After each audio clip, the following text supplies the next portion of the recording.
ความสุขทำไมยิ่งค้นหาก็ยิ่งไม่เจออยากเข้าใจเรื่องความสุขติดตามได้ใน EP นี้เลยครับ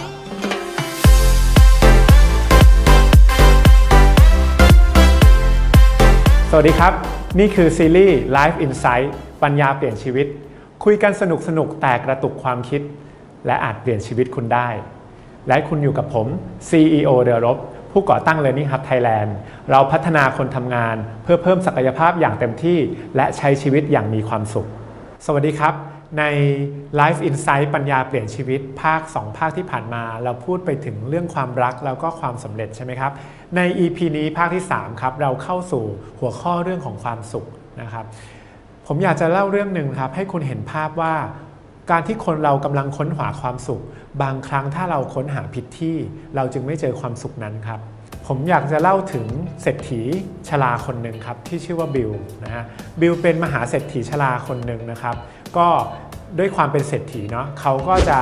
พักผ่อนครับเวลาที่เขาพักผ่อนเนี่ยเขาก็จะมีคฤหาสน์ส่วนตัวอยู่ในเกาะแห่งหนึ่งนะครับเขาซื้อเกาะนี้เป็นของตัวเขาเองเลยครับเขารวยมากๆเลยเขาก็จะมีเรือยอชต์ลำหนึ่งนะครับแล้วระหว่างที่เขาไปพักผ่อนบนเกาะนี้นะครับเขาก็จะแล่นเรือยอชต์ของเขาไปรอบๆนะครับไปตกปลาไป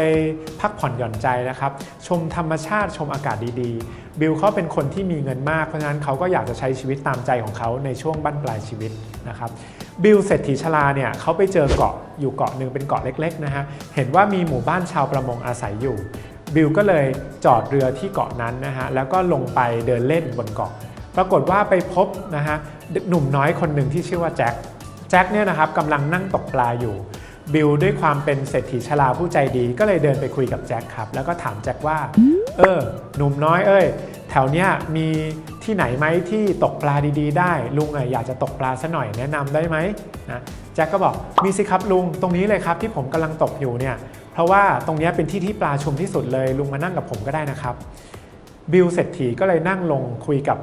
หนุ่มน้อยแจ็คต่อไปครับแล้วก็ตกปลากันไปก็คุยกันไปเขาก็ถามแจ็คว่านี่แล้วเราอยู่ที่เนี่ยหมู่บ้านไกลขนาดนี้มีไฟฟ้าใช้ไหมมีอินเทอร์เน็ตไหมแจ็คก็บอกว่าไม่มีหรอกครับลุงเราจุดเทียนแล้วเราก็ไม่รู้จักว่าอินเทอร์เน็ตคืออะไรเราก็ใช้ชีวิตแบบวิถีชาวบ้าน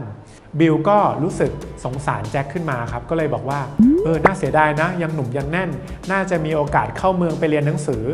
จะได้มีชีวิตที่ดีกว่านี้แจ็คก็ถามบิลว่าเป็นยังไงล่ะครับชีวิตที่ดีกว่านี้ลุงเล่าให้ผมฟังหน่อยสิครับบิลก็บอกว่ารู้ไหมลุงเป็นมหาเศรษฐีที่ลุงมีทุกวันนี้ได้เนี่ยเพราะว่าลุงตั้งใจเรียนลุงขยันขันแข็งลุงทำงานหนักลุงว่าหนุ่มน้อยควรจะทำแบบลุงนะควรจะเข้าเมืองไปเรียนหนังสือแล้วจากนั้นเนี่ยก็ไปทำงานดีๆให้ได้เงินเยอะๆเก็บสะสมเงินไว้เปิดธุรกิจของตัวเองแล้วก็ตั้งใจทำมาหากินอย่างสุจริตนะเรียนรู้ให้ได้มากที่สุดแล้วจากนั้นเนี่ยเราก็จะมีเงินใช่ไหมแล้วก็เก็บเงินมาแล้วเราก็มาซื้อเกาะสร้างบ้านใหญ่ๆแล้วเราก็มาพักผ่อนมาล่องเรือแบบลุงไงชีวิตมีความสุขดีใช่ไหมล่ะแจ็คมองลุงนะครับแล้วก็ถามลุงตรงๆว่าคุณลุงครับคุณลุงทำทุกสิ่งที่คุณลุงพูดมาเนี่ยทำไปเพื่ออะไรเหรอครับเศรษฐีชราก็สอนแจ็คอย่างเมตตาว่าก็เราเกิดมาเป็นคนใช่ไหมเราก็ต้องหาเงินเราก็ต้องทำตัวเองให้ประสบความสำเร็จไงแล้วพอเราประสบความสำเร็จแล้วเราก็จะได้พักผ่อนแล้วก็ได้มามีชีวิตที่เรียบง่ายไงมาใช้ชีวิตอย่างมีความสุขในบั้นปลายได้มาอยู่กับธรรมชาติได้มาอยู่กับสิ่งแวดล้อมที่ดีๆมีชีวิตที่เรียบง่ายนี่แหละเป็นเป้าหมายชีวิตที่เราควรจะมี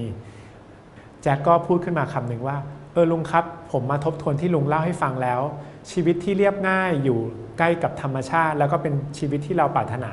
จริงๆก็คือสิ่งที่ผมกำลังทำอยู่ทุกวันนี้เหมือนกันนะครับผมว่าถ้าอย่างนั้นแล้วผมอาจจะไม่ต้องไปขวนขวายเข้าเมืองเพื่อไปทำงานหาเงินอะไรมากเพราะทุกวันนี้ผมก็ได้อยู่กับธรรมชาติและผมก็ได้อยู่กับครอบครัวอยู่แล้วผมรู้สึกมีความสุขเหมือนกันนะครับลุงเศรษฐีบิลฟังแจ็คพูดแล้วก็อึ้งพูดอะไรไม่ออกเลยครับเขารู้สึกว่าเด็กหนุ่มเข้าถึงความสุข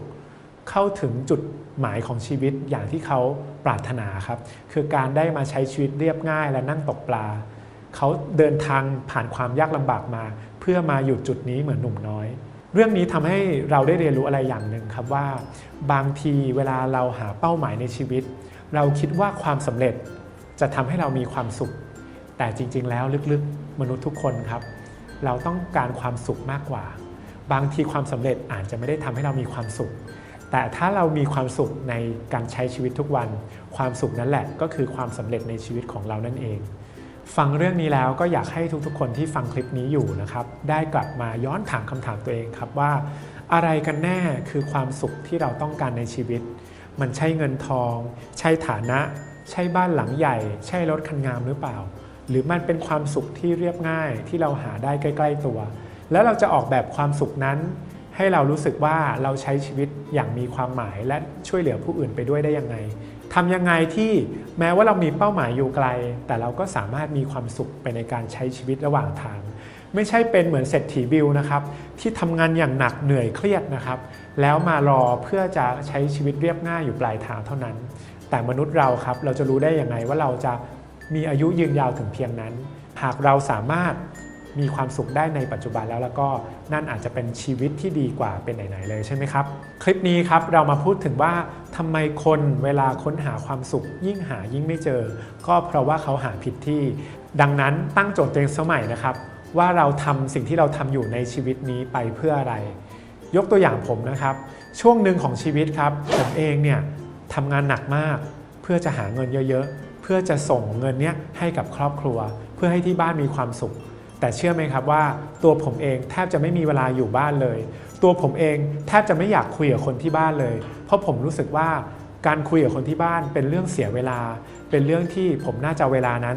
มาหาเงินมาทำงานมากกว่าผมไม่อยากจะใช้เวลาหมดเปลืองไปกับการคุยเล่นไร้สาระนั่นแหละครับผมมองหาความสำเร็จนะแต่ลึกๆแล้ววันหนึ่งผมก็ถามตัวเองครับวันที่ผมป่วยวันที่ผมเป็นไมเกรนวันที่ผมเครียดหนักๆผมถามตัวเองว่าผมทำทุกสิ่งทุกอย่างอยู่นี้ไปเพื่ออะไรก็มีคำตอบผุดออกมาว่า